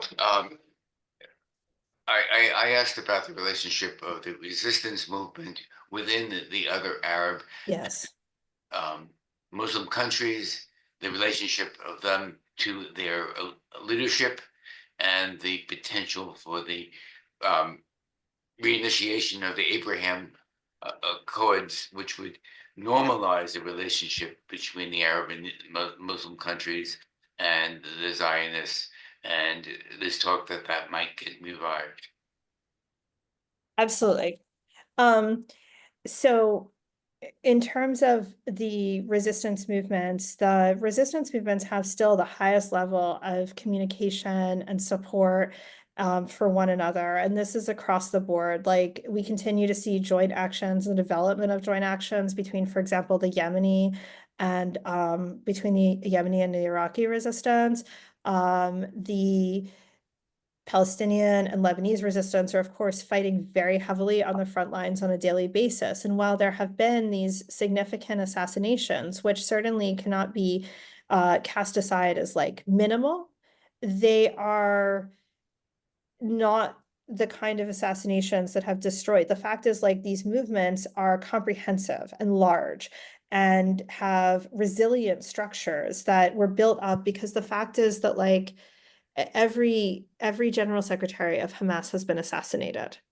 every leader, every general secretary of Hezbollah has been assassinated. So these organizations have to build up resilient structures to these organizations have a responsibility to build up resilient structures, and they have done so, and they continue to coordinate with one another, and there continues to be widespread popular support for the resistance. The popular cradle of the resistance is intact in Gaza, in Lebanon, in Palestine, and throughout the region. We saw the response, like the popular response to, for example, the Saudi channel NBC broadcasting propaganda against the resistance and trying to kind of slander the name of Yahya Sinwar and of Ismail Haniyeh and Saleh Arouri. And there was like, people in Iraq went into the streets and took over the NBC station, and now it's been excluded from Iraq because of this. And the Saudis had to issue an apology for it, something that they certainly weren't planning on doing. Now, when we talk about the Abraham Accords, I mean, the fact is that path toward normalization with Saudi Arabia is one of the things that led toward the Al-Aqsa flood action in the first place, too, because the fact is that the resistance was seeing this attempt to eliminate the Palestinian cause and to liquidate it kind of in slow motion and behind the scenes. And so the resistance took an action, the Palestinian resistance in Gaza took an action in order to return the Palestinian cause to the front of the scene. Now, I think the sheer level of betrayal by the so-called moderate Arab regimes might not have been on anybody's, in anybody's minds, because the sheer level of betrayal, for example, of like the Jordanian monarchy to allow overflights or to shoot down drones from Iraq headed to occupied Palestine, to imprison people who are trying to bring weapons to the Palestinian resistance in occupied Palestine, to put them in jail, for Egypt to close the crossing, the Egyptian regime to close the crossing, to keep it closed, to not open it, to not allow people to enter with food, medicine, international journalists to enter, to allow the Zionist regime to be in charge of that process. I mean, that's just a straight up betrayal of the Palestinian people. And so now for the past 117 days, due to the invasion of 170 days due to the invasion of Rafah, there's no crossing that's open anymore. And these are processes of genocide that these complicit regimes that are part of the so-called, circle of moderate regimes that have peace with Israel, that receive most of their security aid and support from the United States, have unfortunately been part and parcel of as part of this ongoing genocide. But we also see positive signs. So we see like actions like that of Maher al-Jazi in Jordan, who went to the Karame crossing and shot 3 Israeli soldiers. And the sheer level of popular support for that action and popular enthusiasm for that action was overwhelming. And this is because there really is still a popular Arab consciousness to defend the Palestinian cause. It's just something that there's been an attempt to kind of beat out of people for the past 30 years, and for the past 30 years plus. And to imagine that it's impossible to do something. And the fact is that on the 7th of October, 2023, the Palestinian resistance showed that it is not impossible, that nothing is impossible. But without organization, and that's what we see. Like when we talk about the resistance forces, these are real organizations with structures and leadership, and deep structures and leadership, with military and political structures, with an alliance, for example, with Iran as a national project, with the Islamic Republic, these are forces that are extremely well organized. If we look at the Yemeni armed forces, what's often called the Houthi movement, the Ansar Allah movement, these are structured forces that for the past 10 years fought to like defend their revolutionary future against a genocidal war that was waged upon them by the Saudis and Emiratis at the behest of the US. And in order for the Arab resistance to be strong inside the so-called moderate countries, It can't just rely on the individual spontaneous actions of people who want to stand up against genocide. The only way that movement is going to be stronger is through developing the level of structure and organization that we see in the resistance forces throughout the region. And it's that level of structure and organization, commitment to their principles, and to that process, which is necessarily an anti-imperialist and anti-colonialist struggle, that those resistance forces are able to present such a powerful, militarily, socially, politically powerful challenge to US imperialism and to its Zionist partners. Okay, last question will be from Raj. So Raj, please unmute yourself. It's me. Okay, Yep. you call upon me. Okay, can you hear my Yeah, voice? Because my You're bandwidth fine. is very low. yeah, you're fine. Charlotte, thank you very much for a very informative presentation. My question to you is, liberal and Marxists often object, some of them who should be supporting the struggle in Palestine, they argue like these are not workers. This is a movement is not workers' movement. And secondly, they argue, some people argue, this is a Islamic fundamentalists, and all those their supporters are also Islamic fundamentalists. Somehow that they bring up those issues. For me, that question doesn't is the wrong question. I mean, really, Hamas is leading a fight against the greatest power on earth, the United States, for its own liberation. How do you address those people? I'm sure you run into them all the time.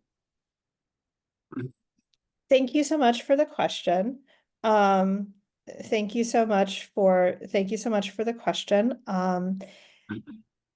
You know, I think I run into this question a lot less in the past year than I have in the past.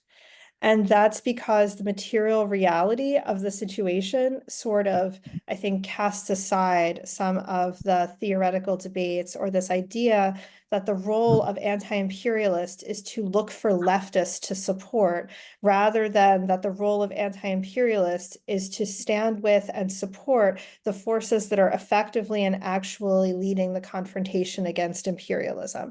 And so when we look at who is effectively leading the confrontation against imperialism in the world, who do we see doing that? That is the Palestinian resistance, that is the Lebanese resistance, that is the forces of resistance in the region. And those forces are led by Hamas, by Hezbollah, by Islamic Jihad, and by, I mean, certainly there's also the full participation of leftist and nationalist forces from the Popular Front for the Liberation of Palestine to the Syrian Social Nationalist Party. But there's also no denying the fact that it is not leftist and Marxist forces that are the leading roles in these, that are playing the leading role in these resistance coalitions. These are being led by the Islamic resistance forces, which are clearly, objectively, the leading force in the world today confronting the imperialist project. And so the question in my mind for us as Marxist-Leninists is not, do we look around the world for Marxists to support, and then that's how we identify the struggle, or do we identify the primary contradiction as that of imperialism versus the people and organize with the people who are fighting imperialism? And so the primary, I mean, aside from the fact that I would question the description of Hamas and Hezbollah and Islamic Jihad as fundamentalists in the first place, I don't think that's an accurate description of the role that Islam plays in the struggle for liberation, or its role as a motivating force in the liberation struggle. I don't find that to be accurate. But beyond that debate in the first place is the fact that this is an unquestionably progressive force that is fighting colonialism, that is fighting for liberation, that is fighting on the front lines, and that is actually the only force right now that is actually presenting the most direct challenge to imperialism as it is carrying out a genocide. So it's all of our obligation to stand with those forces that are doing the most to defend humanity right now. And I would also actually encourage people to familiarize themselves with the political documents, with the writings, with the principles of these movements, rather than to just kind of dismiss them as religious or fundamentalist, or to also import kind of the contradictions of other regions of the world and place them on Palestine, on Lebanon, and on the region, because the contradictions and the understandings of society are not the same. And it's important, like, to focus instead on fighting the real enemy, and fighting the real enemy by standing with those who are standing against imperialism and who are sacrificing the most in order to make a future of humanity possible. But also, I mean, I truly encourage people to like actually engage with the documents in history of Hamas, Hezbollah, of Islamic Jihad, and understanding that these are forces that are by and large made up of the popular classes of Palestine and Lebanon. These are forces that are by and large like made up of workers and peasants and refugees and people who are struggling for liberation. And there's a recognition of that. Like, there's actually there's a much greater commitment to class justice. If we look at the practices of Hezbollah in Lebanon, and if we look at the practices of the Gaza government led by Hamas, there's a far higher commitment to class justice than by many of the so-called secular forces that previously attempted to define the liberation movement into one that was destined to find accommodation within imperialism. And so it's also important to cast aside kind of Islamophobia and to cast aside this kind of anti-Arab, frankly, kind of racism or dismissiveness that fails to look at these political movements as real political movements with ideas and theories and practice that are worth looking at and learning from, and not merely judging. But also just to say that these are the forces that are fighting imperialism.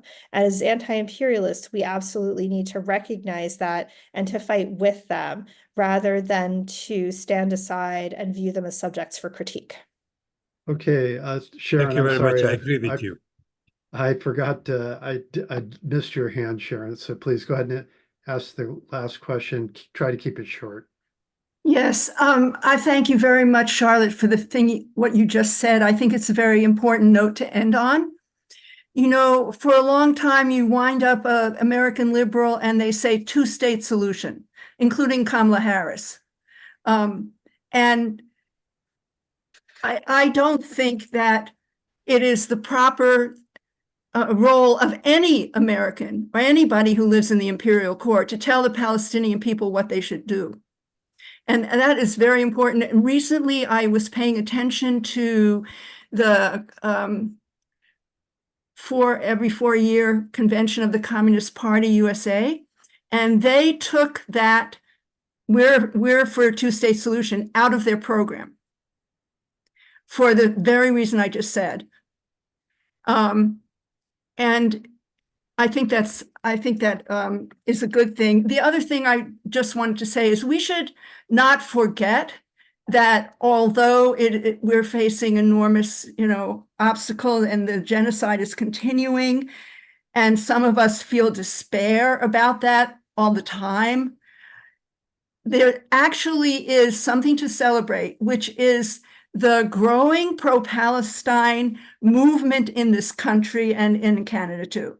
And we have achieved that in a year that I, frankly, as a longtime anti-Zionist, I never thought I'd see the day when we had such a strong pro-Palestine force in this country, the Jewish Voice for Peace and Code Pink and all the other, and the Arab American forces and all the other people who have joined calling for a ceasefire, the 100+ city councils who have voted for ceasefire. Of course, ceasefire is not enough, and we have to get people to support an end to all aid to Israel.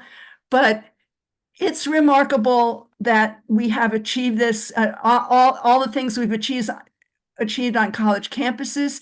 And of course, it's only a small beginning for a much larger needed movement. But we shouldn't forget how far we've come in the last year. Okay. Any last thoughts, Charlotte? Anything you wish to say?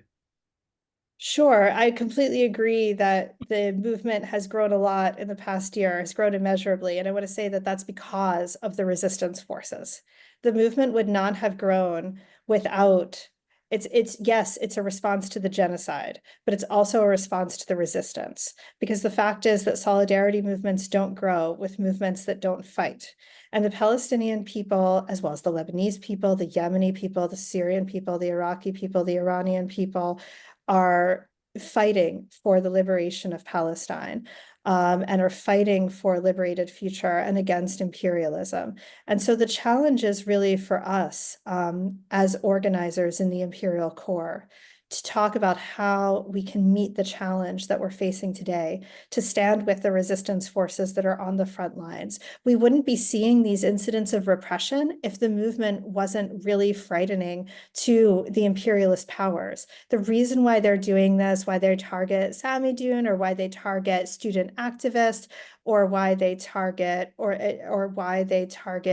organizations and protests, why they engage in arrests, why they engage in imprisonment, is because they think that our movement presents a challenge to imperialism, presents a threat to imperialism. So the question becomes then really for all of us to answer collectively together as we march forward.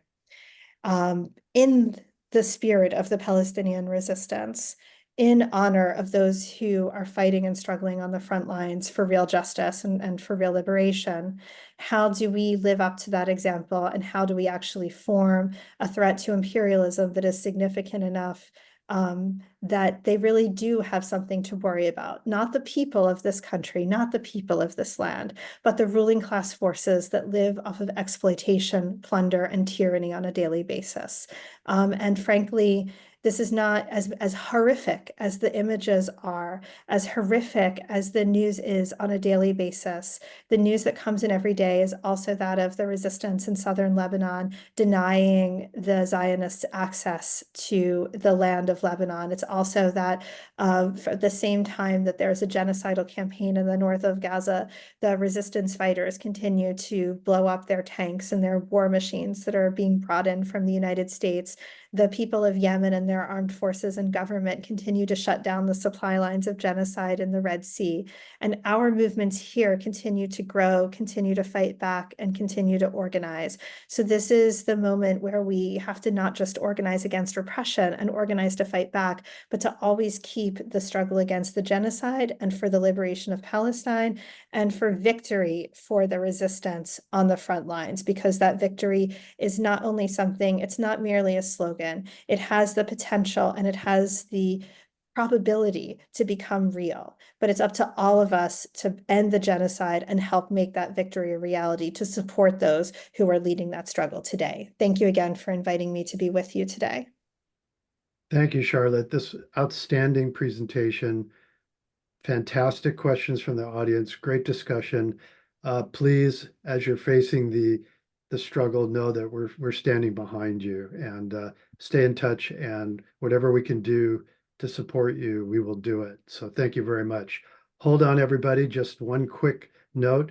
Next week, we're going to have a discussion on the election. I know everybody is burned out, and if not bored or alienated about it, but let me just promise you that you are going to hear a perspective about the election that you will not hear anywhere on the mainstream media, and even to a great extent on the left. We're going to dig much, much deeper into the issues that are going on with American economy, American imperialism, and the election. So please go to our website, icssmarks.org, sign up to our email notification list.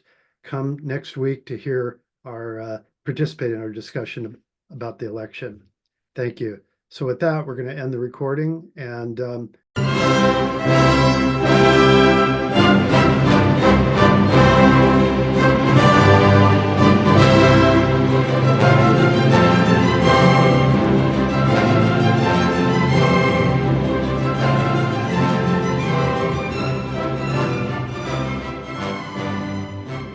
Institute for the Critical Study of Society at the Nebel Proctor Marxist Library receives no corporate funding, nor do we have any paid staff. We rely on the support of working class folks that share our commitment to the socialist legacy of Karl Marx. We continue to need funds to meet necessary expenses. Since we can no longer pass the hat at our in-person forums, please send contributions to our treasurer, either online via PayPal or by check. The PayPal ID is ICSS Sunday, SUNDAY, @yahoo.com, and the name is Richard Fallenbaum. And checks may be made out to Richard Fallenbaum and sent to him at 1225 Nielsen Street, Berkeley, California, 94706. Fallenbaum is spelled Fallenbaum. To donate directly to the Marxist Library, send a check to the Nebel Proctor Marxist Library at 6501 Telegraph Avenue, Oakland, California, 94609, or directly or donate online at www.paypal.me/npml. For information, write to npml at marxistlibr.org, and the website is marxistlibr.org.